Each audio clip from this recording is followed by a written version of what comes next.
ពូជខ្មែរឈាមខ្មែរឈាមម៉ែចែកហើយ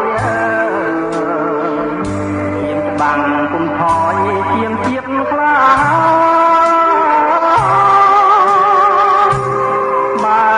ខ្មាំងមានអ្នកកូនទូបដោប្រានពិតគុំវិលថាមកក្រោយឡើយណា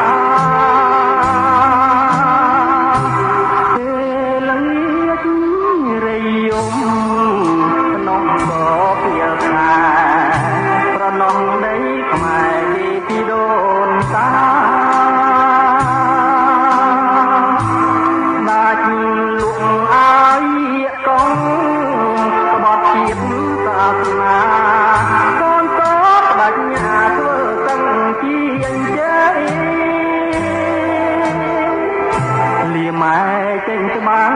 តតាំងចាំងកាប់